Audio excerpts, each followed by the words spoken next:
Hi students, this is fund. Welcome back to my channel. JEE main 2022 first session రాశారు. Result అయితే వచ్చేసింది. Rank ఎలా కనుక్కోవాలో కూడా video చేశాను. అయితే సెకండ్ సెషన్కి ప్రిపేర్ అయ్యే ముందు ఫస్ట్ సెషన్లో ఏ టాపిక్ నుంచి ఏ కాన్సెప్ట్ నుంచి మనకి ఎక్కువ క్వశ్చన్స్ వచ్చినా తెలుసుకొని సెకండ్ సెషన్ కనుక ఆ మోడల్లో ప్రిపేర్ అయితే డెఫినెట్గా మనకి బెటర్ ఛాయిస్ అయితే, బెటర్ పర్సెంటేజ్ అయితే, బెటర్ స్కోర్ అయితే, బెటర్ ర్యాంక్ అయితే రావడానికి ఛాన్స్ ఉంటుంది. సో దాన్ని బేస్ చేసుకొని ఈ వీడియో మీ అందరికీ పూర్తి వీడియో చూడండి, మీకు ఒక అవగాహన వస్తుంది మ్యాథమెటిక్స్ సంబంధించి. ఎందుకంటే మ్యాథ్స్ అనేది ఎంత ఇంపార్టెంట్ రోల్ ప్లే చేసింది ఫస్ట్ సెషన్లో మీ అందరికీ తెలుసు. సో ఒక్కసారి మ్యాథ్స్లో ఎక్కువ స్కోర్ చేయాలి అంటే ఏ టాపిక్స్ ఫస్ట్ సెషన్లో ఇచ్చారు. అయితే ఇక్కడ చాలామందికి వచ్చే డౌట్ ఏంటంటే ఫస్ట్ సెషన్లో వచ్చినటువంటి ప్రయారిటీ ఏదైతే ఉందో, టాపిక్ వెయిటేజ్ ఏదైతే ఉందో అది సెకండ్ సెషన్కి ఉంటుందంటే 90% డెఫినెట్గా అలాగే ఉంటుంది. సో ఇది ఎప్పుడు జరిగేటువంటి ప్రొసీజరే. ఇంతకుముందు వీడియోస్లో నేను చాలా సందర్భాల్లో చెప్పాను. So let us go to the concept. Before going to the concept, నా వీడియోస్ ఎవరైతే చాలామంది సబ్స్క్రైబ్ చేసుకోకుండా చూస్తున్నారో సబ్స్క్రైబ్ చేయండి, లైక్ చేయండి, మీ ఫ్రెండ్స్ అందరూ కూడా షేర్ చేయండి. అలాగే ఫణిసార్ మ్యాథ్స్ జేఈ క్లాసెస్ అనే యాప్ గూగుల్ స్టోర్ నుంచి కూడా డౌన్లోడ్ చేసుకోండి. సో ఇక్కడ కనుక చూసినట్లయితే మొట్టమొదట ఓవరాల్గా ఫస్ట్ బ్రీఫ్గా నేను ఇంట్రడక్షన్ చేస్తాను. ఓవరాల్గా మనకు వచ్చింది 12 సెషన్స్లో ఎగ్జామ్ జరిగితే ప్రతి సెషన్లో 30 క్వశ్చన్స్ ఉన్నాయి, అంటే 360 క్వశ్చన్స్. 360 క్వశ్చన్స్లో ఓన్లీ ఆల్జిబ్రా నుంచి మాత్రమే 135 క్వశ్చన్స్ వచ్చినాయి. అంటే ఓవరాల్గా ఆల్జిబ్రా పార్ట్ ఫస్ట్ ఇయర్ అయినా సెకండ్ ఇయర్ అయినా ఆల్జిబ్రా పార్ట్ 37.5%, అంటే దాదాపుగా మోర్ దెన్ ఒక 40% దగ్గరగా, అంటే 38% క్వశ్చన్ పేపరు ఓన్లీ ఆల్జిబ్రా మీదే వచ్చింది. అలాగే క్యాలిక్యులస్కి సంబంధించి ఫస్ట్ ఇయర్ క్యాలిక్యులస్ అయినా సెకండ్ ఇయర్ క్యాలిక్యులస్ అయినా 31.6, అంటే రెండు కనుక మనం యాడ్ చేస్తే 68, అంటే 70% question paper algebra and calculus. ఈ రెండింటిని ఎవరైతే విగరస్గా చేయగలిగారో వాళ్ళకి 100% రేపు అడ్వాన్స్ కూడా అలాగే వస్తుంది. నో డౌట్ ఇన్ దట్, అందులో డౌటే లేదు. So algebra and calculus plays very very very important role in JEE main session 1. Session 2లో కూడా అలాగే ఉంటుంది. ఇది నా మాట, మీరు గుర్తుపెట్టుకోవచ్చు. అలాగే మీరు కనుక చూసినట్లయితే వెక్టార్స్ అండ్ 3D కనుక చూసినట్లయితే 11.3%, అది కూడా తక్కువ అంచనా వేయకండి. 11.3% అంటే చాలా ఎక్కువ వచ్చినట్టే.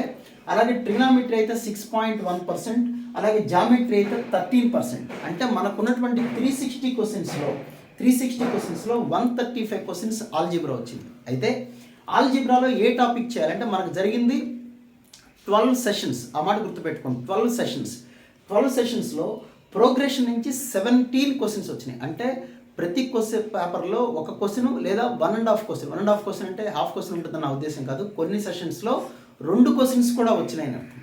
సో ప్రోగ్రెషన్స్ చాలా ఇంపార్టెంట్. హైయెస్ట్ వెయిటేజ్ వచ్చింది మ్యాట్రిసెస్ అంటే ఆల్జిబ్రా ఆఫ్ మ్యాట్రిసెస్, డిటర్మినెంట్స్, అలాగే నెంబర్ ఆఫ్ సొల్యూషన్స్ ఉన్నటువంటి మోడల్ కూడా. వీటన్నీ కలిపితే మ్యాట్రిసెస్లో 27, అంటే ప్రతి క్వశ్చన్ పేపర్లో 2 క్వశ్చన్స్ అనేది గ్యారంటీగా వచ్చినాయి మ్యాట్రిసెస్.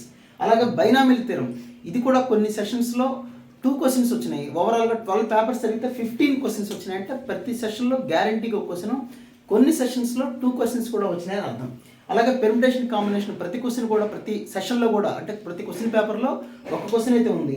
మ్యాథమెటికల్ రీజనింగ్ ఒక క్వశ్చన్ ఉంది, ప్రాబబిలిటీ ఒక క్వశ్చన్ ఉంది, క్వాడ్రాటిక్ ఒక క్వశ్చన్ ఉంది, స్టాటిస్టిక్స్ సెట్స్ అండ్ రిలేషన్స్ ఈసారి ప్రతి క్వశ్చన్ పేపర్లో అయితే లేదు. కొన్ని పేపర్లో స్టాటిస్టిక్స్ ఇస్తే కొన్ని పేపర్లో సెట్స్ అండ్ రిలేషన్స్ ఇవ్వడం అయితే జరిగింది. సో ఇది ఓవరాల్గా ఆల్జిబ్రాకి సంబంధించి ఇచ్చినటువంటి టాపిక్ ఉన్న వెయిటేజ్. నెక్స్ట్ క్యాలిక్యులస్కి వద్దాం. క్యాలిక్యులస్లో ఫస్ట్ ఇయర్ క్యాలిక్యులస్లోనే మనం ఫంక్షన్స్ కూడా కలుపుతాం. ఎందుకంటే ఫంక్షన్స్ అనేది బేసిక్ టాపిక్ ఫర్ క్యాలిక్యులస్ కాబట్టి ఫంక్షన్స్లో 15 క్వశ్చన్స్ ఇచ్చారు. అలాగే లిమిట్స్, కంటిన్యూటీ, డిఫరెన్షియబిలిటీ 3 కూడా ఒకటే టాపిక్ కింద కన్సిడర్ చేసుకుంటే 16 క్వశ్చన్స్ ఇవ్వడం జరిగింది. అలాగే differentiation 6 questions, applications of derivatives, ఇందులో ఎక్కువ టాపిక్స్ ఏమి ఉండవు. మేజర్గా మీరు ప్రిపేర్ అవ్వాల్సింది tangent and normals and maximum minima. These 2 topics plays very important role not only in the mains examination and even in advanced examination also. Application derivatives, that means tangent and normals and maximum minima will play very very very key role. అది గుర్తుపెట్టుకోండి. Next indefinite integration అయితే ఈసారి 2 questions ఇచ్చారంటే ఎప్పుడో ఒక పేపర్లో వచ్చిందంటే, but అలా జరుగుతుంది అనుకోవద్దు. ఈసారి అయితే మీకు సెషన్ 2లో ఇండెఫినిట్ ఇంటిగ్రేషన్ అయితే కొద్దిగా వెయిటేజ్ బాగానే ఉంటుందని ఎక్స్పెక్ట్ చేస్తున్నాను. డెఫినిట్ ఇంటిగ్రేషన్ 20 క్వశ్చన్స్, అంటే ప్రతి పేపర్లో 2 క్వశ్చన్స్ ఉంటాయి కామన్. అలాగే ఏరియాస్, అది కూడా క్వశ్చన్ ఉంది. అలాగే డిఫరెన్షియల్ ఈక్వేషన్స్ కూడా దాదాపుగా 2 క్వశ్చన్స్ ఉన్నాయి కొన్ని పేపర్లో. కాబట్టి ఇక్కడ కూడా మీరు క్యాలిక్యులస్ని చాలా ఇంపార్టెంట్గా చూసుకోండి. అలాగే జామెట్రీకి సంబంధించి సర్కిల్ ప్రతి పేపర్లో ఒక క్వశ్చన్ ఉంది, పెరాబోలాలో ఒక క్వశ్చన్ ఉంది, ఎలిప్స్ అండ్ హైపర్బోలాలో కలిపితే ఒక క్వశ్చన్ వచ్చింది.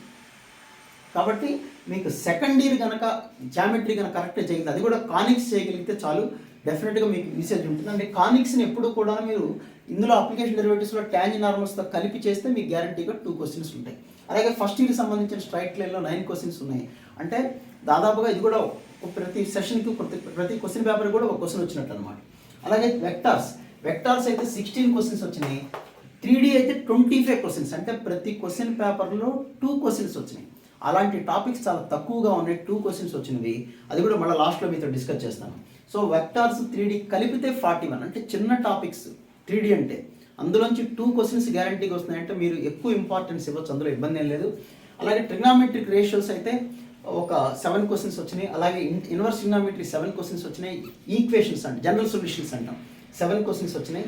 అలాగే ప్రాపర్టీస్ ట్రయాంగిల్స్ అయితే 2 పేపర్లలో 2 సెషన్స్లో అయితే హైట్స్ అండ్ డిస్టెన్స్ క్వశ్చన్స్ ఉన్నాయి. ఒకటేమో మామూలు ప్రాపర్టీస్ ఆఫ్ ట్రయాంగిల్స్. ఇది ఓవరాల్గా జేఈ మెయిన్ 2022లో సెషన్ 1కి సంబంధించినటువంటి scenario.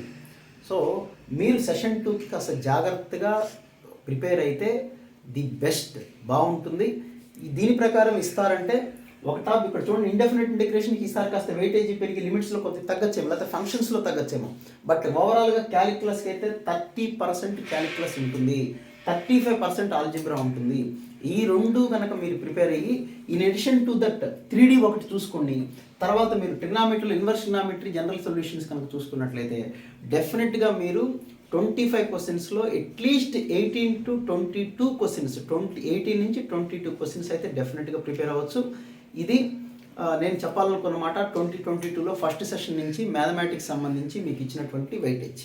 So wish all the very best guys. దీన్ని బేస్ చేసుకొని జాగ్రత్తగా చేయండి, డెఫినెట్గా మీకు మంచి రావాలని కోరుకుంటున్నాను. Thank you.